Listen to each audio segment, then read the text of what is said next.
Hey guys, welcome back to the channel, and here is a movie which when it came out I wanted to watch it, then I forgot about it, and then I wanted to watch it again, remembered it, wanted to watch it again, and then again forgot about it, and then yeah, yesterday afternoon I sat back and watched this movie.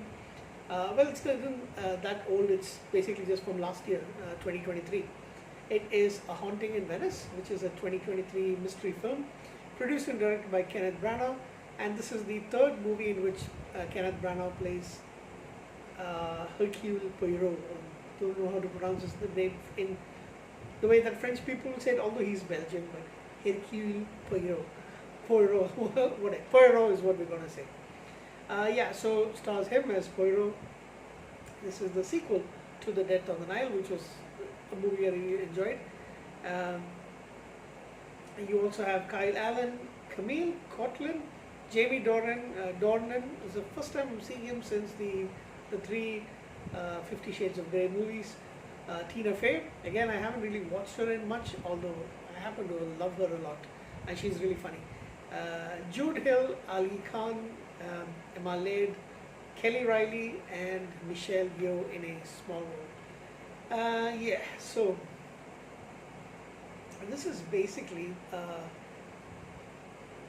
it's set a few years after the events of the last movie. Poirot is actually now retired. He's settled in Venice, and he's got this bodyguard who's an ex-police officer named Vitali Vitali, that's what I'm going to say, Portfolio. Yes. And he is invited by mystery writer Adrienne Oliver, played by Tina Fey, to attend a Halloween party and a seance at the Palazzo, which is of famed opera singer Rowena Drake, and she says she wants to expose a medium who used to be a nurse during World War I, named Rowena Drake. She wants to, Joyce Reynolds, and she wants to expose her as a fraud. And yeah, that's basically where the movie sets up, and it's almost entirely within the night.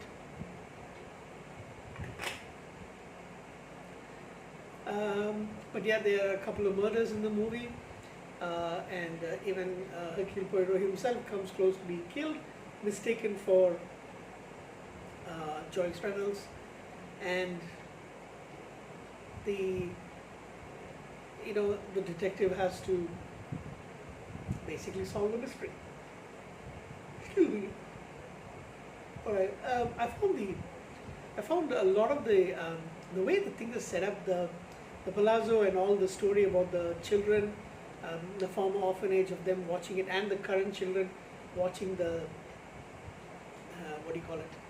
watching the particular set up like a play kind of thing almost, with all these shadow Muppets and things. I was done brilliantly. I really enjoyed all that stuff. The movie is okay. I would say it's a step down from the previous film, but I did like the setting quite a lot, and I love the fact that Tina Fey is in this movie. Like I mentioned, I have barely even seen her in anything. I mean, I know she was in that show 30 Rock, right? Yeah, but I have barely watched anything in hers. Date Night, I think that's the only movie I've actually watched of hers. Surprising. I mean, she's someone who's talented, amazing, and all that stuff. And somehow I haven't really. I think I'm going to have to change that. I mean, maybe I'm going to have to try and watch more of her movies. And okay, I may not actually sit back and watch all the television shows anymore, but there is. Anything that I've no, I haven't really watched. Yeah, just that. Oh, The Invention of Lying, but I can't really remember much about that. It's been a while. I'll try to watch it again. It's a fantastic movie. Yeah, and like I said, she's been in a couple of TV shows. Saturday Night Live, I've never really watched, never used to get it over here. I've seen clips of Saturday Night Live at 30 Rock. did get shown over here on cable, but most of the time I wasn't really watching cable then, so I just kind of missed the show. I know it's an award-winning show with her in it as Liz Lemon, but yeah. Yeah. So anyway, I'm not the biggest fan of Kenneth Branagh, but I'll be honest, I really do like his performance as Hercule Poirot. Um, because in the previous film, Death on the Nile, like I said, it's amazing. I mean, I actually like that movie quite a lot. I think I've changed my stance about it a little bit. Like even I actually feel it's done even better. Um, and what was the first movie? I didn't like that one as much.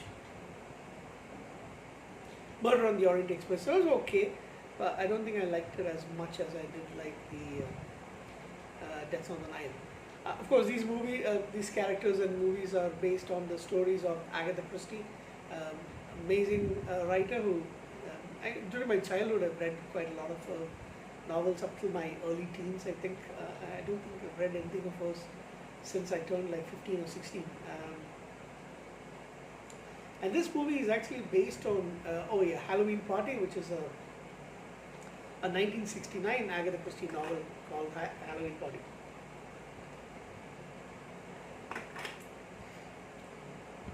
Yeah, so it is pretty enjoyable, but like I say, it's not something that's going to be really memorable for me. I mean, the previous film was way better, is what I believe. Over here, there was like the only thing that stood out to me is something that you pick up from movies sometimes is how the young lady was actually killed. Small doses of honey of rhododendron ponticum, and then they put in a tea, and that's surprising. I mean, I never heard of this plant before, but yeah, it's okay. Can also cause hallucinations. So yeah, I did. Like I say, I can recommend this movie. I give it a 7 point. Oh goodness, I'm feeling very sleepy. I give it a 7.5 out of 10, or maybe a 7 out of 10. 7 out of 10. It's okay. And that's basically enough for me to actually try to watch this movie once again. But now I've got to go back and watch Murder on the Orient Express because I don't think I've actually done a review for that movie. I will check. And yeah, the other one was, like I said, the second one is way better than any of the others. So that's basically it for my quick little thoughts about this particular movie. Oh yeah, the mother, the one who plays the mother, and I'm going to spoil this. I decided to do a spoiler-free thing. It's Kelly Riley. I've seen her in something else as well. She's very, very familiar. I think I've only seen her in a couple of things, but still very, very familiar. I think.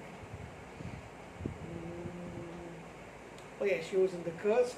Did watch that movie. She was also in Citizen Gangster, which I really enjoyed. That was a 2011 film. She was also in Sherlock Holmes, A Game of Shadows. She played Mary Watson in that movie. So got a lot of stuff to rewatch. Anyway, that's it guys. That's it for my quick review. It's almost 9 minutes, but yeah. 7 out of 10 for me. Good night.